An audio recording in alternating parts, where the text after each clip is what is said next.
Mau petir, mau hujan, maju terus. Maju saja, Tuhan selalu serta. Maju saja.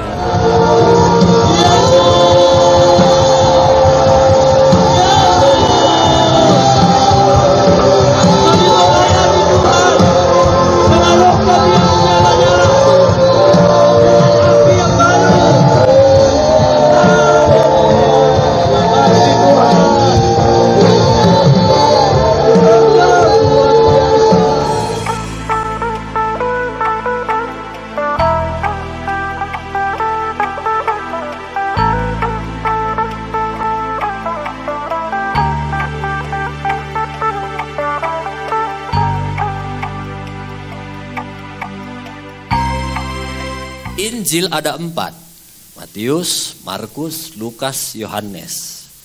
Saya sering bilang hidup kita itu adalah Injil yang kelima. Hidupku Injil yang kelima. Kitab Injil itu hanya dibaca oleh orang-orang Kristen, orang GPDI Logendek, pendeta. Tapi orang yang di luar sana, yang tidak tahu Yesus, yang tidak kenal Yesus, yang tidak peduli dengan Yesus, mungkin sampai akhir hidupnya dia tidak akan pernah baca Matius, Markus, Lukas, Yohanes. Yang dia baca hidup kita, Injil yang kelima. Dia lihat hidup kita, oh itu orang Kristen. Lalu mereka diselamatkan, lalu mereka mempermuliakan Tuhan. Apalagi ditambah dengan kesaksian hidup kita. Jadi ingatlah Bapak Ibu, setiap kita melangkah itu adalah kesaksian. Jadi tergantung kamu melangkahnya bagaimana. Kalau kamu melangkahnya memuliakan Tuhan, itu kesaksian membuat orang akan mempermuliakan Tuhan. Tapi kalau kita langkahnya tidak baik, itu juga akan membuat orang tidak mempermuliakan Tuhan. Saya 2 hari yang lalu melihat ada satu video. Video itu diambil sudah pasti di luar negeri karena dia berdialog dengan bahasa Inggris. Kemungkinan itu dialog mereka antara pendeta dan pimpinan-pimpinan. Saya nggak tahu juga siapa saja yang menjadi narasumbernya, tapi ada salah satunya narasumbernya adalah satu pendeta yang terkenal. Di sini banyak ribuan mahasiswa. Lalu waktu ditanya, dibuka ruang tanya jawab, ada satu mahasiswa maju. Dia tanya, Pak narasumber, menurut Bapak, kira-kira apa yang menjadi penghalang yang paling kuat untuk kami anak-anak muda ini bisa mengenal Tuhan? Apa kira-kira satu penghalang yang paling kuat di masa kami anak-anak muda sekarang ini untuk menjadi penghalang untuk kami bisa mengenal Tuhan, katanya. Lalu satu narasumber jawab, dia bilang, saya mau jawab yang salah satu menjadi penghalang anak-anak muda bisa mengenal Tuhan hari-hari ini adalah pendeta, katanya. Waktu aku dengar pendeta, ini siapa yang ngomong ini? Waktu dia cerita panjang lebar, ternyata yang ngomong ini pun pendeta. Dia bilang, banyak orang waktu lihat hidup kami pendeta nggak jadi berkat, mereka tinggalkan Tuhan.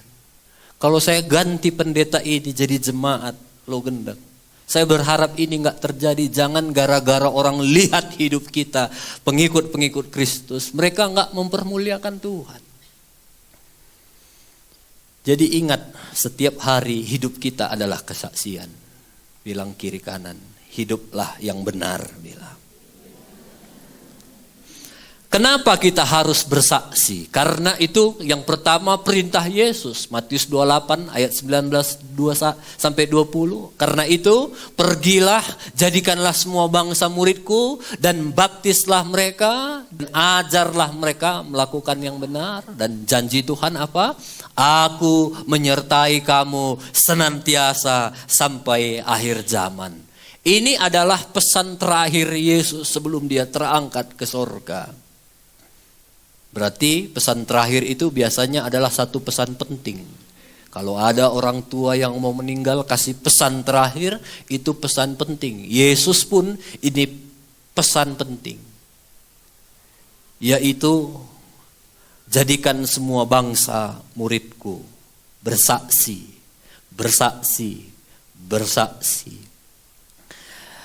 Jadikan semua bangsa murid. Yesus nggak pernah ajar kita jadikan semua bangsa jadi orang Kristen. Jadikan semua bangsa jadi jemaat GPDI Dolat Rakyat. Nggak pernah. Yesus bilang jadikan semua bangsa muridku. Murid beda sama dengan fans. Kalau fans sama murid itu beda. Kalau aku fansnya Agnes Monica, wah bisa aku simpan semua kaset CD Agnes Monica. Dari album pertama sampai yang terakhir bisa aku simpan. Foto-fotonya bisa aku simpan. Tapi waktu aku jumpa sama Agnes Monica, apakah itu jaminan CD-nya menjadi jaminan Agnes kenal aku? Wah belum tentu. Bisa jadi dia gak kenal aku karena aku hanya fansnya Agnes Monica. Tapi kalau aku muridnya Agnes Monica, aku datang ke rumahnya, ajari aku dek, aku bilang. Nah gini bang, duduk bang. Lalu dia bilang, coba ditekan piano kunci C. Coba abang nyanyi, C, C. Bukan gitu bang, lebih tinggi lagi. C, C. Ah, gini bang, udah hari ini kita selesai latihan ya bang. Saran Agnes, abang jangan banyak makan goreng-gorengan ya bang. Nanti gak bagus suara abang. Oh iya dek, makasih. Ada lagi syarat yang lain. Oh, abang jangan banyak minum air dingin-dingin. Itu merusak pita suara bang. Oh iya, oke. Nanti abang datang lagi ya, kita latihan. Lalu dicatat tanggal sekian kami belajar vokal ini. Lusa aku datang lagi. Gimana bang, udah gak makan goreng? Udah enggak. Gimana, udah gak minum air dingin? Udah enggak. Ayo sekarang coba tari. Bukan gitu bang. Kalau aku murid Agnes, sudah pasti dia kenal aku. Karena kami selalu sering berkomunikasi, bernyanyi. Dia ngajar, dan aku sebagai murid, aku belajar. Jangan makan goreng, aku gak makan goreng. Jangan minum dingin, aku gak minum dingin. Itu murid, harus belajar. Kalau fans, sukanya, dia mau makan goreng. Mau mabuk-mabuk, sukanya. Namanya fans, gak ada hubungannya sama Agnes Monica. Dan hari ini firman Tuhan bilang, jadikan semua bangsa muridku. Murid itu punya tanggung jawab. Murid itu perlu belajar. Nah, jadi jadikan semua bangsa murid. Itu sebabnya kita perlu bersaksi. Kuasa perubahan hidup membawa banyak orang datang kepada Yesus. Jadi ingat ya, kuasa perubahan hidup kita itu akan membawa banyak kesaksian bagi banyak orang. Apa yang aku saksikan om? Gampang ya. Kalau minggu lalu kita belajar, apa yang kamu lihat, apa yang kamu dengar, apa yang sudah kamu alami, itu sajalah saksikan. Kehidupan sebelum menerima Yesus. Coba ceritakan gimana hidup dulu. Saya di komsel-komsel ini setiap malam ikut banyak sekali kesaksian. Banyak juga cerita-cerita masa lalu. Ada yang cerita, aduh dulu om, kami suami istri main silat terus, kerpak. Bukan hanya suami yang pukul aku, sekali aku pukul juga suamiku.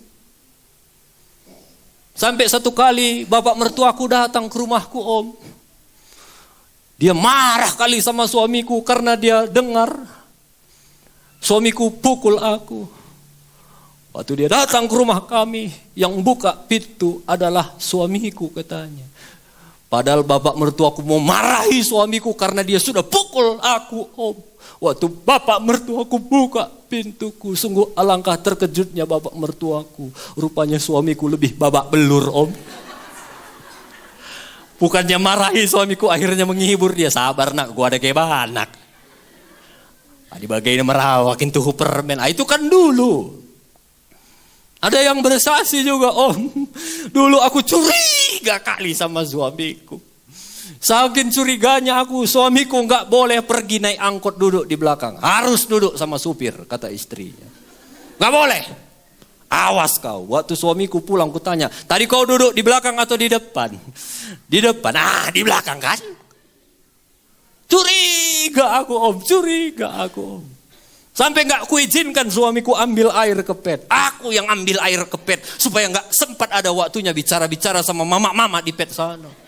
Aku sudah hamil tua pun aku yang angkat air, Om. Wah, waktu dia cerita begitu, aduh kami bapak-bapak pengen punya istri kayak kamu lah. Biar kamu aja yang angkat air terus. Tapi itu dulu Om, sekarang luar biasa Tuhan sudah pulihkan aku. Itu kan banyak kesaksian-kesaksian. Nah, mungkin kesaksian peristiwa saat aku menerima Kristus. Bagaimana waktu peristiwa Tuhan menjamah hidup kita? Mungkin ada di antara kita, aduh aku dulu sering kali sakit-sakit. Asal ke dokter, diperiksa, dokter bilang enggak ada, bagus semua. Kolesterol bagus, gula bagus, tensi bagus, semua bagus. Enggak ada penyakit, selalu begitu. Tapi enggak enak kurasa selalu. Ke dokter lagi, enggak ada sakit. Sampai satu kali waktu aku dengar firman Tuhan, jangan simpan dendam. Oh, waktu itu aku ingat, Tuhan ingatkan, ada rupanya aku simpan dendam. Aku benci sama edaku, aku benci sama silihku. Sebelah mata dia selalu lihat kami, kecil rasanya. Tapi waktu itu Tuhan menjamah aku lepaskan pengampunan sama mereka. Tiba-tiba waktu itu sepertinya beban sakit penyakit itu diangkat oleh Tuhan. Dan sejak itu aku gak pernah lagi sakit. Itu kan peristiwa Tuhan menjamah kita. Dan sejak itu aku ambil keputusan, aku ikut Yesus. Itu peristiwa. Saya nggak tahu, kita semua peristiwanya beda-beda. Dan perubahan setelah menerima Kristus. Ceritakanlah perubahan-perubahan dulu setelah kamu terima Yesus. Kalau dulu tahu nggak kamu? Kalau enggak 500.000 di kantongku ini enggak tenang aku. Kalau sekarang 5.000 enggak ada pun di dalam, aku selalu tenang, sukacita karena aku tahu ada Yesus di dalam yang akan mencukupkan keperluanku. Itu kan kesaksian setelah kita menerima Yesus. Jadi yang pasti kesaksian yang baik. Jangan dulu aku merokok 1 bungkus batuk-batuk, puji Tuhan sekarang 4 bungkus pun haleluya enggak batuk-batuk. Itu enggak bagus. Harus perubahan yang baik ya. Jadi sekali lagi, jangan tunggu bersaksi, nunggu kesaksian yang besar. Tunggu ditabrak kol diesel atau ditabrak tronton, gerbrak, puji Tuhan saudara aku enggak mati. Jangan tunggu yang begitu-begitu. Puji Tuhan kalau enggak mati. Kalau mati enggak ada lagi waktu kita bersaksi. Jadi sederhana saja. Banyak di komsel-komsel ini, kalian tanpa kalian sadar, kalian mungkin merasa itu kesaksian yang sederhana. Tapi bagi kami, sering kalian bilang, dulu Om bilang begini, waktu kami dengar Om bilang begini, kami lakukan, hidup kami berubah. Dulu Tante bilang begini, waktu Tante bilang itu, hidup kami berubah. Kami sendiri yang ngomong itu pun gak ingat lagi apa yang kami omongkan. Kan diberkati, iya ya, gak nyangka aku dulu pernah ngomong gitu. Jadi sederhana, mungkin bagi kami sederhana, tapi bagi kita luar biasa. Dan mungkin bagi saudara itu sederhana, tapi bagi kita semua itu luar biasa. Yang kedua, yang pertama kenapa kita bersaksi? Karena itu perintah Tuhan. Yang kedua kenapa kita bersaksi? Karena Yesus mengasihi orang berdosa, tetapi membenci dosa. Matius 11 ayat 19. Kemudian anak manusia datang, ia datang makan dan minum, dan mereka berkata, lihatlah, Yesus itu seorang pelahap dan peminum, sahabat pemungut cukai dan orang berdosa. Tapi hikmat Allah dibenarkan oleh perbuatannya. Kenapa kita harus bersaksi? Karena Yesus mengasihi orang berdosa, tapi membenci dosa. Kita juga sebagai murid Yesus harus ikut guru kita. Guru kita itu dia mengasihi orang berdosa, tapi dia tidak berbuat dosa.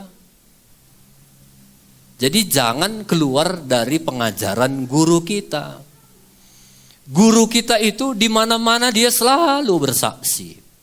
Selalu bersaksi. Saudara ingat satu kali dia duduk-duduk, nunggu-nunggu makan siang, dia duduk dekat sumur. Ada datang perempuan Samaria mau mengambil air siang-siang. Karena siang-siang biasanya gak ada orang ngambil air. Semua sibuk ke ladang mungkin, semua sibuk bekerja. Karena perempuan itu adalah pelakor, pembawa laki orang. 5 laki orang dibawanya, itu pun lagi jalan sama laki orang yang ke-6. Dia diam-diam dia datang ke semur. Yesus lagi duduk-duduk di situ. Murid-muridnya disuruh pergi. Beli dulu nasi kita, makan kita, kata Yesus. Murid 12 orang, tambah 1 guru 13 orang. Untuk bawa nasi bungkus 13 bungkus, berapa orang perlu? 1 orang pun bisanya. Bikinlah 2. Ini 12 murid Yesus, 12-nya pergi. Karena bagi mereka BPK lebih penting dari jiwa-jiwa. Baginya saksang lebih penting dari bersaksi. Baginya niura-ura lebih penting dari bersaksi. Dan waktu mereka pergi, datang pelakor itu, Yesus bilang, ngapain turang ngambil air? Ngapain kau bicarai aku? Kita kan gak satu bangsa, kata perempuan itu. Lalu Yesus bilang, ada sama aku air. Kalau kamu ambil airku ini, kamu gak akan kekurangan. Air gimana pula? Lalu Yesus mulai cerita. Lalu Yesus bilang, panggil suami itu, biar aku cerita. Gak punya suami aku.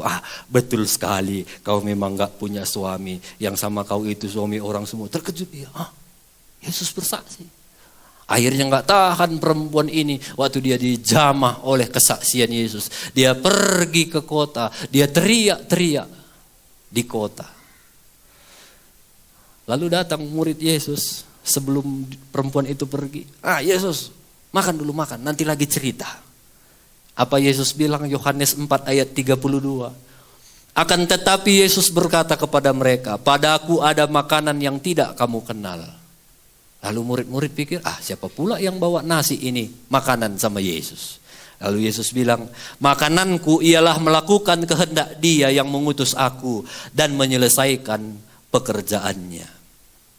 Jadi bagi Yesus makan itu gak begitu penting. Walau Yesus juga makan setiap hari, tapi baginya itu gak terlalu penting dibanding 1 jiwa.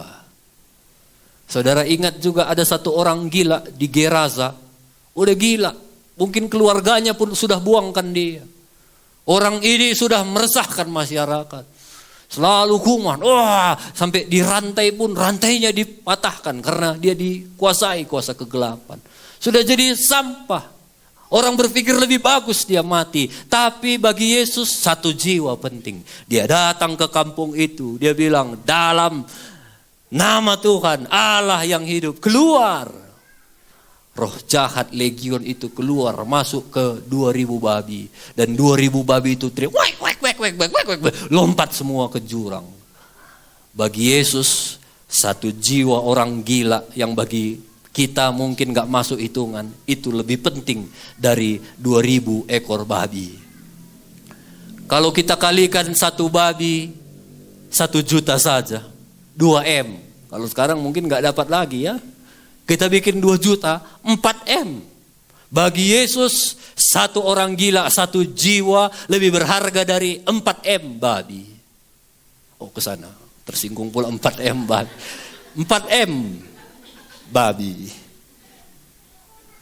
Karena Yesus mengasihi orang berdosa, tapi Dia membenci dosa. Banyak orang benci dosa 1 paket sama orangnya. Samanya itu dia berbuat dosa, orangnya juga gak beres itu. Yesus tidak begitu, Dia benci dosanya, tapi Dia mengasihi orangnya. Jadi kita harus mengasihi orang yang berdosa sama seperti Yesus, tapi kita jangan kompromi dengan dosa. Jangan nanti kamu bilang, aku pun ikut-ikutan berdosa untuk bersaksi buat orang-orang berdosa. Bapak-bapak bilang, itu ada 1 pelacur di sana, kayaknya hidupnya perlu dijamah. Aku mau bersaksi sama dia Lalu kamu ke pelacuran, itu salah. Di sana ada orang yang pakai narkoba. Biar aku bisa dekat sama dia, aku juga pakailah sekali aja Biar lewat narkoba aku bisa jadi saksi Salah. Yesus mengasihi orang berdosa tapi membenci dosa dan tidak melakukan dosa. Beda sama orang Farisi. Orang Farisi itu membenci orang yang berdosa dan tidak mau bergaul dengan mereka. Makanya selalu doanya pun, kami tidak seperti mereka. Yesus enggak. Yesus selalu datang ke pelakor, datang ke pemungut cukai, datang ke orang-orang susah, orang-orang yang memerlukan Tuhan. Jadi Yesus di mana-mana pun dia bersaksi. Sebagai murid Yesus kita juga di mana-mana pun bersaksilah. Jangan sia-siakan waktu. Nanti mungkin ada yang beberapa pulang ke rumah naik angkot atau ke Brastagi naik angkot. Di angkot ada orang bersaksi. Bersaksi itu nggak harus gimana? Gimana? Dari mana tadi Kak? Oh iya, kami tadi dari gereja. Udah, mungkin hanya itu waktu yang Tuhan berikan. Itu cukup. Bisa jadi kita ngomong, aku tadi dari gereja, udah sampai kamu di rumah. Bisa jadi itu mengubah hidupnya. Waduh, iya ya, dia beda memang waktu dia ke gereja, sukacita dia. Kita cukup ngomong sepatah saja, ada kuasa Roh Kudus yang akan menjamah orang-orang yang kita saksikan kebaikan Tuhan. Saya semalam searching di Google, berapa orang sebenarnya mati setiap detik. Lalu ada satu penelitian dia bilang begini, dulu sebelum COVID, setiap 40 detik ada satu orang yang meninggal di dunia ini. Jadi tik, tik, tik sampai 40 detik, satu orang meninggal di dunia ini. Itu kurang lebihnya. Tapi semenjak COVID berubah, nggak lagi jadi 40 detik, 15 detik. Setiap 15 detik, tak, tak, tak, ada satu orang yang meninggal. 30 detik, 2 orang yang meninggal. Setiap hari di seluruh dunia. Kalau kita di gereja ini 2 jam, 7.200 detik. Nanti pulang dari gereja ini, sudah ada 480 orang yang meninggal di dunia ini. Puji Tuhan kalau mereka sudah mengenal Tuhan, terima Yesus sebagai Tuhan dan Juru Selamatnya. Mereka meninggal masuk surga. Tapi bagaimana kalau ada di antara mereka yang sama sekali belum pernah dengar tentang Injil, tentang kabar baik, tentang kesaksian kita, tentang Yesus. Mereka akan berbaris, binasa menuju neraka yang kekal. Itu sebabnya Bapak Ibu, hari ini jangan main-main. Bersaksi. Apa yang kamu bisa saksikan tentang pertolongan Tuhan dalam hidupmu, saksikan. Kepada siapa saja.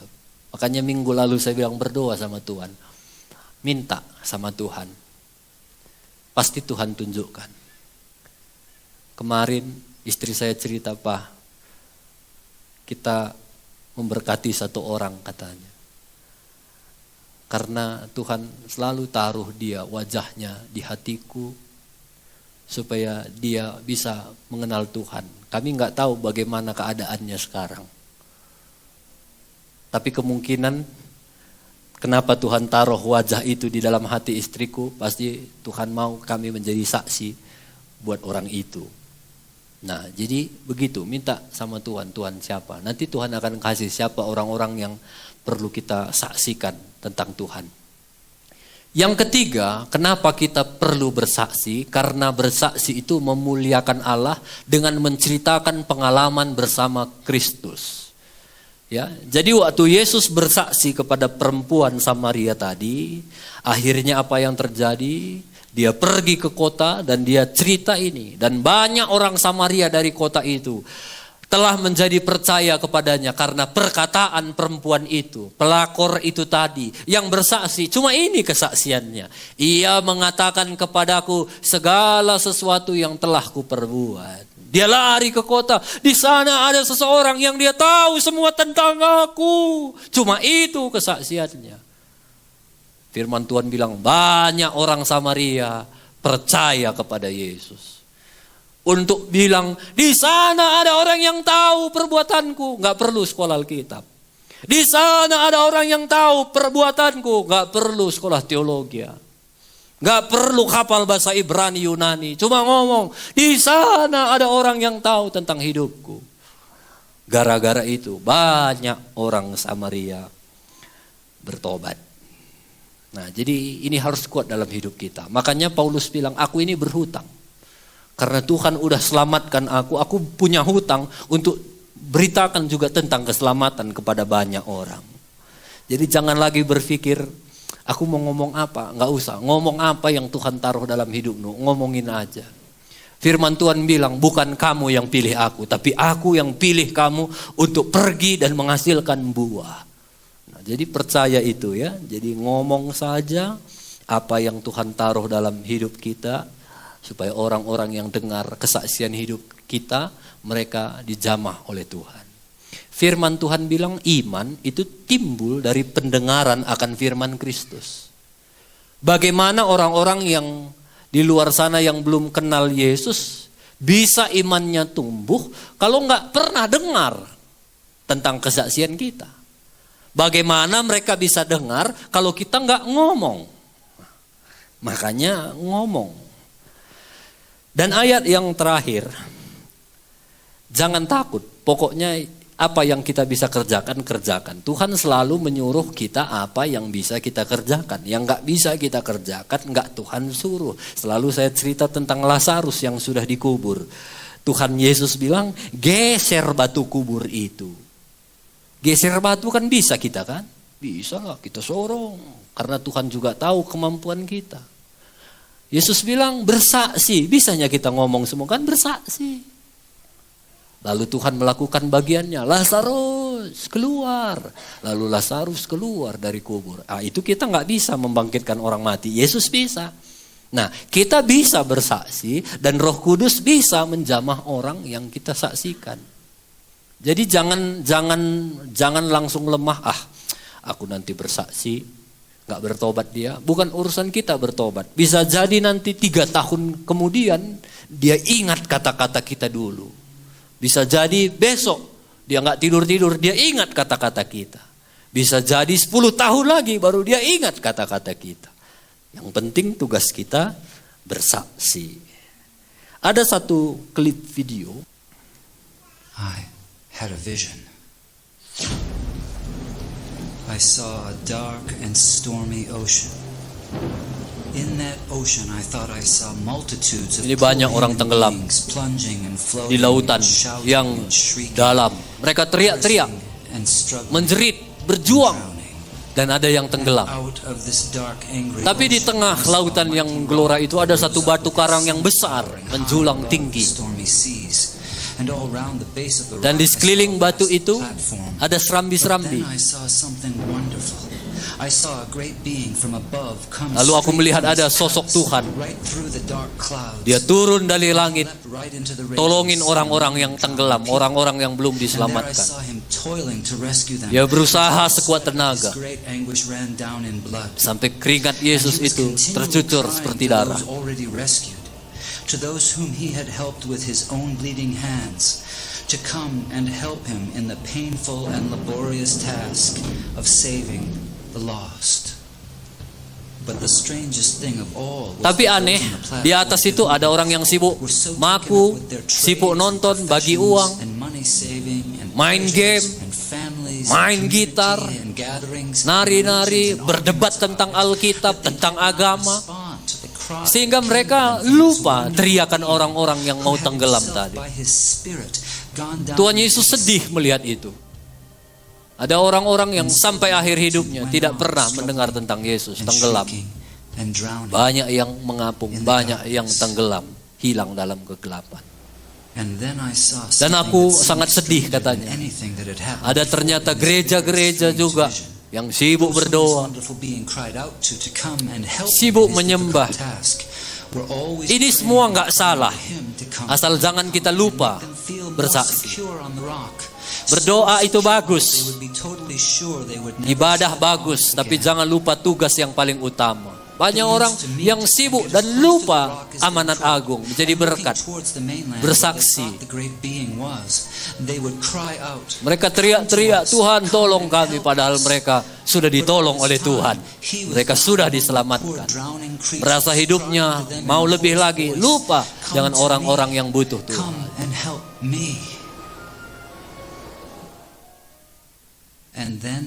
Dan kemudian aku mengerti. That sea was the ocean of life.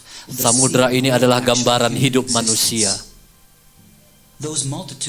Jutaan manusia berjuang. Manusia berjuang dari dosa.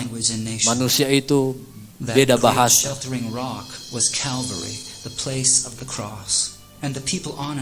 Ini adalah tempat yang aman, di mana orang-orang yang sudah mengaku jadi murid Yesus. Sedangkan Yesus sibuk cari jiwa, sibuk menjamah orang, sibuk menyelamatkan orang.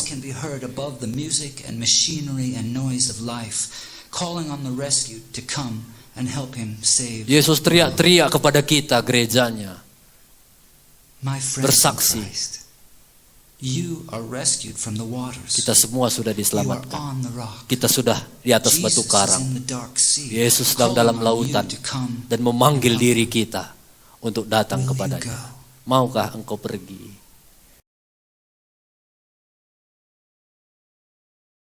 Ini adalah sebuah tantangan buat kita semua, anak-anak Tuhan.